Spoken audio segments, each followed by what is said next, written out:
Yes, ni umuhango watangiye rero saa yine zuzuye mu kadomo neza cyane. Umuhango wo gusaba ishimwe Vestina nyuma yo gusezerana mu murenge wa Kinyinya, bakaba rero bafatiyeho bakaza gusaba umugeni nk'uko bisanzwe bigenda mu muco nyarwanda, ariko kandi ikindi bitewe n'uburyo uyu mugabo afitemo amafaranga, ariko akaba atashatse kwica umuco wacu nk'abanyarwanda, niyo mpamvu rero bahisemo kuza n'uyu munsi wa none twebwe nibwo tugikoresha. Turabashimiye cyane rwose, mutwakiriye mu buryo bwa kinyarwanda bwiza, turanezerewe. Imana ibahe umugisha hamwe natwe.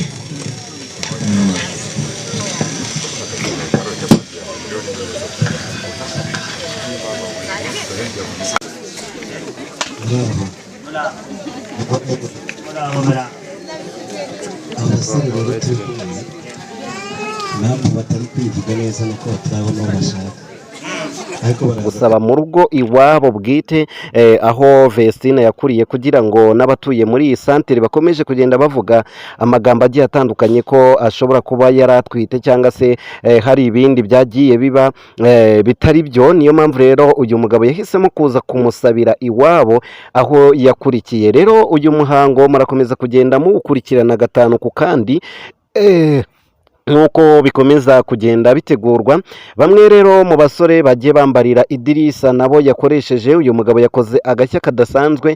Ni abasore bo mu cyaro mu rwego rwo kugira ngo baze kuryoshya ibirori. Ubu bukwe bubaye ubukwe bushobora ubonye uwo tungana rwose, ariko buriya uyu nawe nta kibazo, nawe ndi bumutware, namwemeye rwose. babonye ko namwakiriye namwicaje.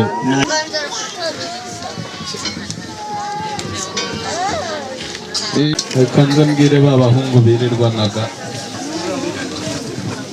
baze bakurebere, ariko buriya umuntu uri bumumenye cyane ni Ingabire Alphonsine. Naho twebweho nitubyivanga murasanga dutoye utari we ndakurahiye. Reka mubwire, twebwe mu muco wacu kuba ubwa mbere ku isi hose bitewe n'uburyo ari umukire, ariko akaba yahisemo gukoresha uburyo gakondo kugira ngo aheshe agaciro umuco wacu. Urabona ko rero abaturage baho bagiye basangira ikigage, ubu banywa ubushera nabo bakagenda mu buryo bwiza nyine bwa kinyarwanda, bwa buryo buba bugezweho nk'uko twagiye tubitozwa kuva kera. Urabona ko rero ni ibintu bibaye byihuse kuba umurenge urangiye bagahitamo no kuba baza guhita bakoresha ubukwe. Ni ibintu byiza cyane kandi bibaye byihuse. Urabona ko rero uyu mwana w'umukobwa afite umugisha mwinshi. Nabakomeje kugenda mbona komenti za bamwe na bamwe bavuga bati ibyo ngibyo ni ukugira ngo babuze umugisha Dorcas, ibyo kuba bamubeshyira ko yari atwite n'ibindi byose.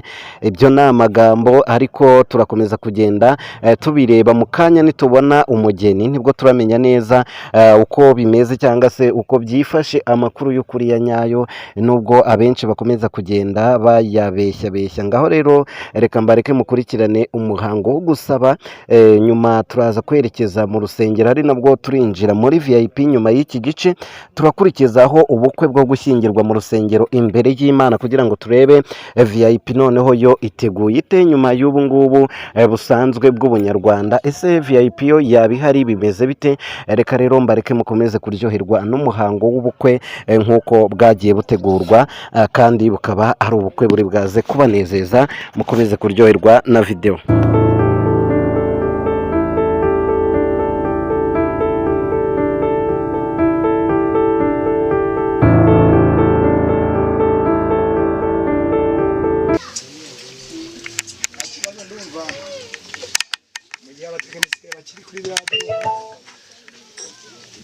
tuba tuganira na gakondo yacu Imana yaduhaye, ariko abantu baganire neza hagati aho ngaho. Bano basaza mwafashe tunya twora kiganza,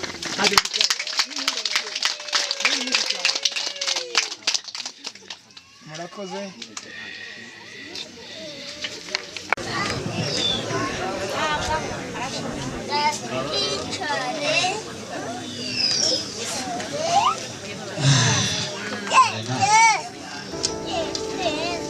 ariko ko mutaduha amashyi ko tugize neza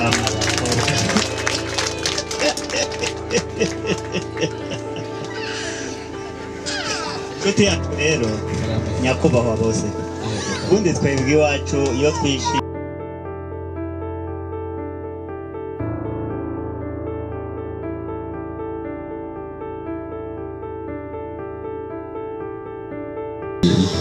bahe karibu nabo baze nukuri nabo babigenze gutya bagotomere bumve kuri divayi n'uwo wambwiye ngo ubushera mu nda ari nzi ko ari akanya njyenyine none ugiye gutuma amaho n'abandi ntabwo waba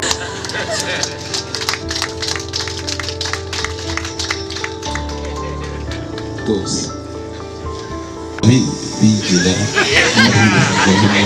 twebwe aya ni amasaka gusa divayi utabimbwiye hakiri kare kuko bwaza kunshebera mu nda ntibyaza kuba ibibazo